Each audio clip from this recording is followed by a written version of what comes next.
오늘 이 아침 우리가 함께 묵상할 말씀은 요한 2서 1장 4절에서 8절까지의 말씀입니다. 요한 2서 1장 4절에서 8절까지 말씀을 읽고 오늘 우리에게 주신 하나님의 은혜를 함께 나누도록 하겠습니다. 그대의 자녀 가운데 우리가 아버지께로부터 받은 계명대로 진리 안에서 살아가는 이들이 있는 것을 보고 나는 매우 기뻐했습니다. 자매여, 지금 내가 그대에게 간청하는 것은 우리 모두가 서로 사랑하자는 것입니다. 그렇지만 내가 새 계명을 써 보내는 것이 아니라 우리가 처음부터 가지고 있는 계명을 써 보내는 것입니다. 사랑은 다름이 아니라 하나님의 계명을 따라 사는 것입니다. 계명은 다름이 아니라 여러분이 처음부터 들은 대로 사랑 안에서 살아가야 한다는 것입니다. 속이는 자들이 세상에 많이 나타났기 때문입니다. 그들은 예수 그리스도께서 육신을 입고 오셨음을 고백하지 않습니다. 이런 자야말로 속이는 자요, 그리스도의 적대자입니다. 여러분은 스스로 삼가서 우리가 수고하여 맺은 열매를 잃지 말고 충분히 포상을 받을 수 있도록 하십시오. 아멘.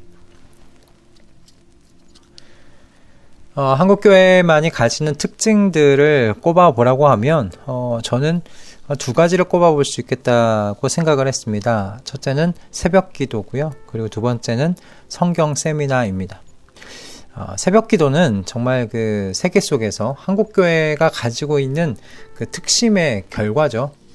그리고 많은 성경 세미나 역시 한국교회가 가지고 있는 말씀에 대한 그 열심과 열정의 결과물이 아닐까 그렇게 생각을 해봅니다. 그래서 이렇게 보면 한국교회가 그 기도와 말씀이라는 이 신앙의 기초를 얼마나 강조하고 있고 또 많은 관심을 기울이고 있는지를 생각해 볼 수 있을 것 같아요.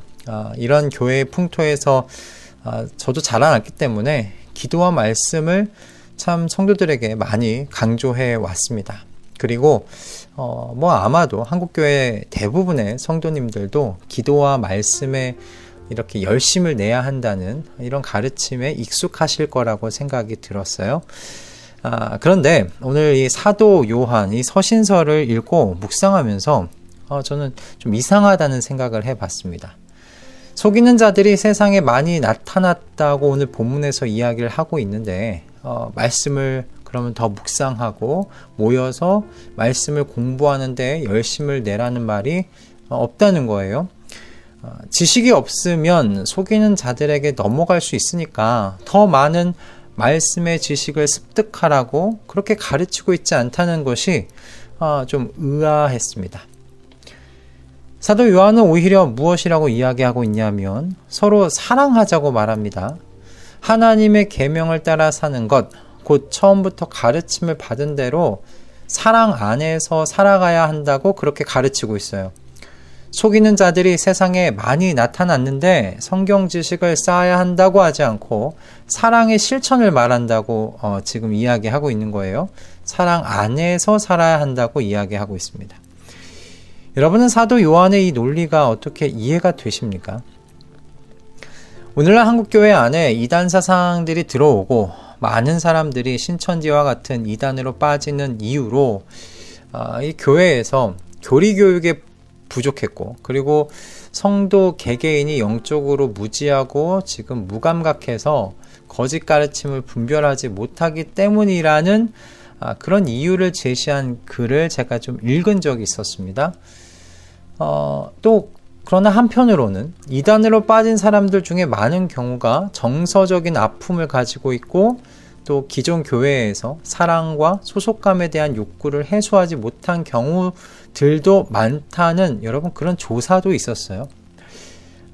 무엇이 한국교회 안에 이단들이 들어와서 활동하게 만드는 그 근본적인 이유인지는 정확하게 알 수는 없죠. 그렇지만 분명한 건 이렇게 드러난 여러 요인들이 복합적으로 지금 한국교회의 이 어두운 민낯을 만들어냈다. 그렇게 좀 생각이 듭니다. 사도 요한은 속이는 자들이 나타난 그런 상황 속에서 교회가 무엇을 해야 한다고 이야기를 하고 있는가? 서로 사랑하라는 주님께서 주신 계명을 지킬 것을 지금 제시하고 있죠. 사랑의 한 공동체, 한 몸으로 사랑 안에서 살아가기를 힘쓰라고 그렇게 이야기하고 있습니다. 사도 요한의 이와 같은 권면은 이 속이는 자들이 교회 안으로 들어와 활동하고 있는 이 시대에도 저는 적용되는 영적인 원리를 말해주고 있다고 생각이 들어요. 바로 사랑을 실천할 때에 성도는 스스로를 지킬 수 있고 사랑의 본질이신 하나님께 더욱 가까워진다라는 이런 영적인 원리입니다. 교리를 교육하고 성경 66권을 공부한다고 해서 나를 속이는 자들로부터 나 자신을 지키고 그리고 하나님과 가까워지는 것이 아니라는 거예요. 또 반대로 하루 몇 시간씩 기도만 한다고 해서 그 기도 자체가 나를 지키고 하나님과 가까워지는 것도 아니라는 거죠. 나를 지키는 것, 나아가 교회를 지키는 것은 여러분 사랑을 실천할 때라는 겁니다. 자매여, 지금 내가 그대에게 간청하는 것은 우리 모두가 서로 사랑하자는 것입니다.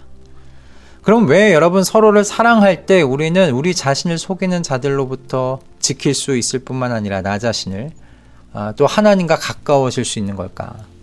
여러분, 왜냐하면요, 성도의 서로를 향한 사랑은 근본적으로요, 우리 자신에게서 나오는 것이 아니기 때문에 그래요. 요한일서에서 줄곧 가르쳐 왔던 것이 무엇입니까? 사랑의 본질은 하나님이시라는 것 아니었습니까? 사람은 사랑할 능력을 가지고 있지 않다는 것이 줄곧 요한 사도가 이야기해 왔던 거예요. 우리가 사랑을 할 수 있었던 것은 하나님 아들의 십자가를 통해서 사랑이 무엇인지를 알았다는 거죠. 그리고 게다가 이 사랑 또한 우리가 먼저 사랑한 것이 아니었잖아요. 하나님께서 먼저 죄인 중에 괴수였을 때 우리를 사랑해 주셨다는 거죠. 그러므로 서로를 사랑하려고 할 때 우리는 이와 같은 사랑을 생각하지 않을 수 없는 거예요. 하나님께서 나를 어떻게 사랑하셨는지를 생각하고 또 생각하지 않을 수 없죠. 하나님께서 죄인 중에 괴수와 같은 나를 어떻게 참아주셨는지, 어떤 마음으로 내게 먼저 사랑의 손길을 내미셨는지를 생각하지 않을 수가 없어요. 그래야 그 사랑으로 내가 내 이웃을, 내 가족을, 내 자녀를 사랑할 수 있으니까요. 그러므로 주님께서 주신 서로 사랑하라는 이 계명을 전심으로 실천할 때, 그래서 사랑이신 하나님에 대한 생각과 묵상 안에서 살아갈 때 성도는요, 이단들이 파고들 틈이 없이 충만하게 됩니다. 사랑으로 충만한 자에게 거짓 가르침이 들어갈 틈이 없는 거예요. 게다가 여러분, 사랑이신 하나님 안에서 하나님께서 나를 어떻게 사랑해 주셨는지를 생각하고 묵상하는데 하나님과 어떻게 가까워지지 않을 수 있겠어요. 이렇게 우리는 요한 이 이서의 말씀을 통해서 귀한 가르침을 얻는 거예요. 사랑의 실천이 나 자신을 지키는 최고의 수단이고요, 사랑이신 하나님 안에서 하나님과 연합되어 살아가는 최고의 길이라는 것입니다. 그러니 우리 모든 말씀 동행 식구들에게 저도 이 사도 요한과 같이 똑같이 권면드립니다. 우리 모두 서로 사랑하십시다. 우리가 주님에게서 처음 들었던 그 말씀 그대로 사랑의 집이 되어주신 주님 안에서 살면서 주님에게서 사랑을 배우고 그 사랑으로 서로를 사랑하며 사십시다.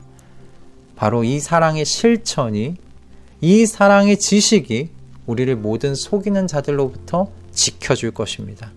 여러분, 우리 이렇게 오늘 말씀이 우리에게 가르치는 바대로 서로에게 사랑을 실천하면서 또 남은 우리 하루하루를 또 보내어 가시는 우리 모든 식구분들 다 되시기를 주님의 이름으로 축복합니다. 기도하겠습니다. 주님, 속이는 자들이 많은 세상 속에서 오늘 말씀은 성경을 더 많이 공부하라고 가르치지 않고 사랑을 실천하라고 말합니다. 이 사랑의 실천이 우리를 모든 속이는 자들로부터 지킬 것이며 사랑이신 하나님과 하나 되어 살아가게 할 것이라고 가르칩니다. 주님, 이 말씀 붙잡기를 소원합니다. 지식이 우리를 지키는 것이 아니라 사랑의 삶, 사랑의 실천이 우리를 모든 거짓으로부터 지킴을 고백합니다. 그러하오니 사랑이신 주님 안에서 살아가게 하여 주시옵소서. 성령의 충만 속에서 서로를 더욱 사랑하며 사랑이신 주님 안에서 주님의 사랑 배워가게 하여 주시옵소서. 예수 그리스도의 이름으로 기도드립니다. 아멘.